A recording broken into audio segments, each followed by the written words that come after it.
के समय व्यक्ति जैसा विचार करता है उसका अगला जन्म वैसा ही होता है। बिल्कुल ठीक। क्या यह सत्य है? बिल्कुल सत्य।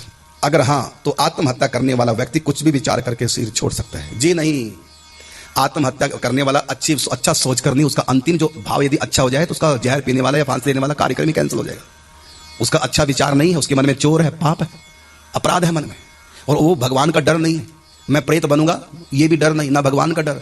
अज्ञानी है, पूरा अज्ञान में मर रहा है, ज्ञान में नहीं मर रहा है। वो आत्महत्या कर रहा है, अज्ञान में कर रहा है, मूर्खता में कर रहा है, और वो भगवान का विधान तोड़ने का अपराध कर रहा है। वो जेल तोड़ के भाग रहा है, और जो उसके कर्मों के अनुसार दुख उसके सामने आया उस दुख से बच रहा है। प्रभु के विधान को तोड़ना चाहता है, प्रभु का अपराधी है, उसके मन में अपराध की भावना है, भगवान की भावना नहीं है। भगवान का तो चोर है।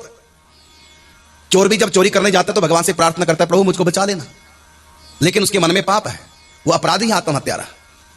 भगवान के विधान को तोड़ रहा है, जेल तोड़ के भागना चाहता है, और अपने मां बाप का भी ध्यान नहीं रख रहा है, मरने वाला, अपनी पत्नी का, बच्चों का भी मरने वाला, आत्महत्या करने वाला ध्यान नहीं रखा। वो महापापी है, इसलिए उसको प्रेत योनि प्राप्त होती है। उसका विचार अच्छा हो ही नहीं सकता, उसके अंदर गंदे विचार हैं, और जब उसके प्राण छूटते हैं ना तो भगवान की याद कर ही नहीं पाएगा। वो बहुत बड़ा अपराधी है।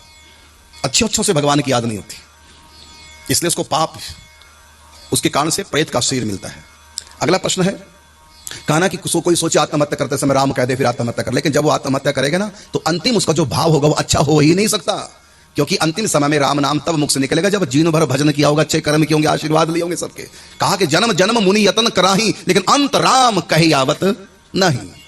बड़ा मुश्किल है भगवान का नाम, भगवान का स्मरण मृत्यु के समय हो जाना, और पापियों को तो हो ही नहीं सकता। वो तो हाय हाय करके सिर छोड़ते हैं। उनको जब अंतिम समय जब उनका आता, आत्महत्या करने वालों का, उनके गले में फांसी, दम घुट रहे हैं, दर्द हो रहा है, परेशान, उनका मन तो पूरा अपने शरीर में है, भगवान में कहां से आएगा? अगर जहर खा लिया तो अंदर जो जलन होगी है तो उनका मन तो सारा जलन के अंदर है। अच्छा, मैं आंख के अंदर आपके लाल मिर्च पीस के डाल दूं, बोलो किस ध्यान कहां जाएगा आपका? आंख में जाएगा कहीं और भगवान में जाएगा? आंख भी रहेगा मन, भगवान में जा नहीं सकता। तो इससे भी ज्यादा दर्द होता है आत्महत्यारों का।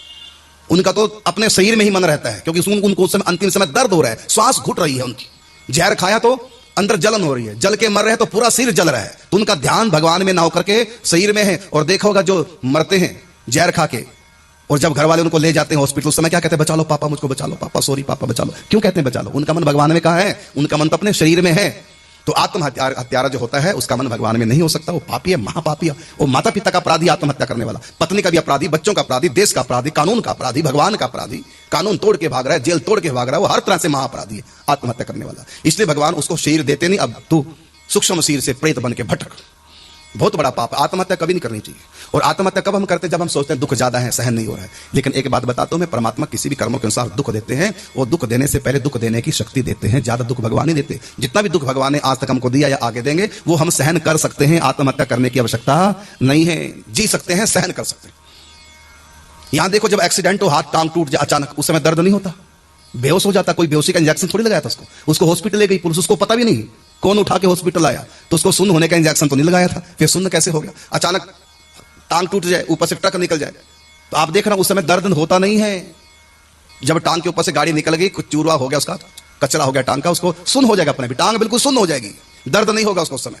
ये सुन्न कौन करता है? क्योंकि जब ज्यादा दर्द होता है तो उसके दर्द के बाद जो सहन ना हो दर्द, तो तुरंत सुन्न हो जाती है जगह।